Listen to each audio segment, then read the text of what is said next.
यदि अभी तक पापाचरण से धन कमाया हो तो उसको ऐसी जगह दान कर दो जहां दूसरों की दवाइयां होती हो, दूसरों के कष्ट निवारण होते हो, दूसरों का उदर पोषण होता हो, वस्त्र आदि, गौओं का चारा आदि अगर हो, अधर्म पूर्वक कमाया हो तो हटा देना, नहीं मरोगे तो दुर्गति होगी और जिंदा में परिवार को नाश कर देगा वो धन।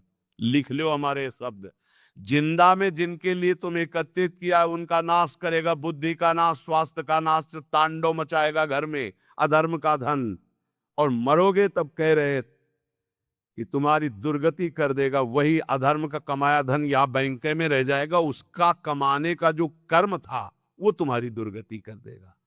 महाराज अत्रि कह रहे हैं तस्मान न ग्राह्य में वही तत् सुखमानंत्यमिच्छता, इसलिए परम सुख प्राप्ति के लिए अधर्म पूर्वक धन कमाने की इच्छा मत करो। अनंत महिमा में भगवान ने धर्म की स्थापना की, पहले धर्म फिर धन, धर्म अर्थ काम मोक्ष, पहले धर्म, धर्म को आगे रख करके धन कमाओ। पहले था चाहे प्राण चले जाए धर्म नहीं जाना चाहिए। देखा महापुरुषों को, गुरुजनों को, प्राणों की बाजी लगा दी, शहीद हो गए अपने राष्ट्र पर, अपने धर्म पर, अपने भगवत भाव पर। परः पराणाम पुरुषो यस्य तुष्टो जनार्दनः सा प्राप्नोत्यक्षयं स्थानमेतत् सत्यम मयोदितम्। इस माया से परे परमात्मा है, वह परम पुरुष जनार्दन श्री कृष्ण जिस कार्य से, जिससे संतुष्ट हो गया वही परम सुखी, वही परम धनवान, वही अक्षय पद को प्राप्त करता है। मैं सत्य सत्य सत्य कहता हूं। इसलिए मानव जीवन प्राप्त करके धर्म का आचरण करो। धर्म के द्वारा संपादित किया हुआ तुम्हारा जीवन, जितने भी कर्म, वो तुम्हें महासुख प्रदान करेंगे।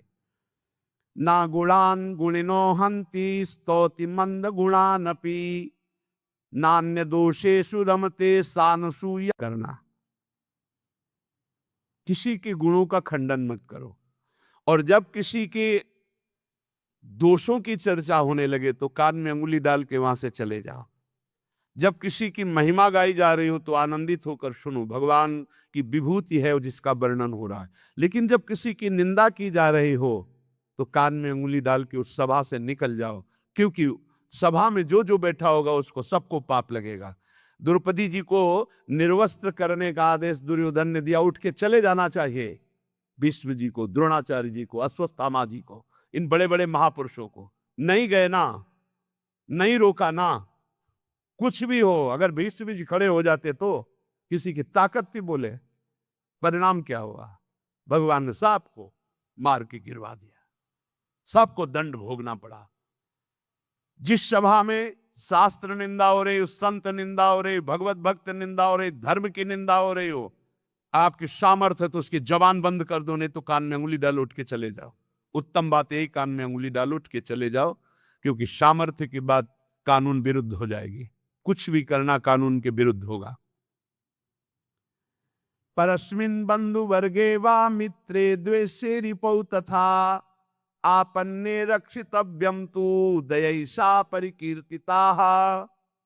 चाहे कोई पराया, चाहे कोई अपना हो, चाहे भाई हो, चाहे दुश्मन हो, यदि आप भक्त हैं तो आपका व्यवहार राग और वैर से रहित होना चाहिए। भाई के प्रति राग नहीं और दुश्मन के प्रति वैर नहीं।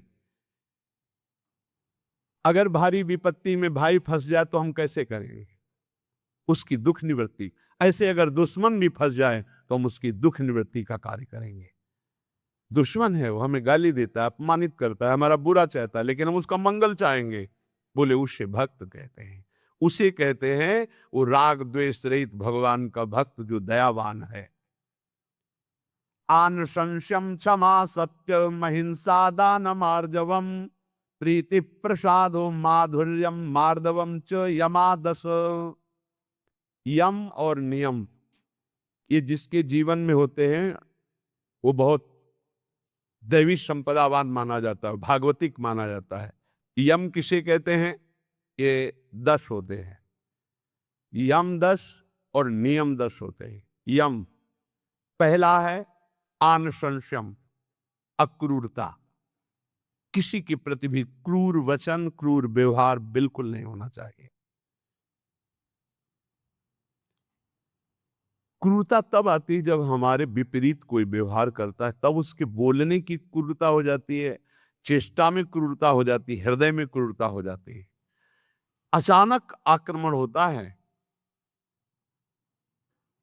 अगर संबोधन करके आवे कि तुम्हारी परीक्षा हो रही तो शायद साधक सावधान हो जाए। पर अचानक आक्रमण माया का होता है, वो संभल ही नहीं पाता कि मेरी परीक्षा हो रही, और वो क्रूर बोल देता है, क्रूर कर्म कर देता है, क्रूर चिंतन कर देता है।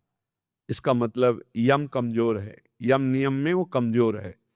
पहला यम है अक्रूरता, न वाणी में क्रूरता हो, न शरीर में चेष्टाओं में क्रूरता हो, न मन में क्रूरता हो।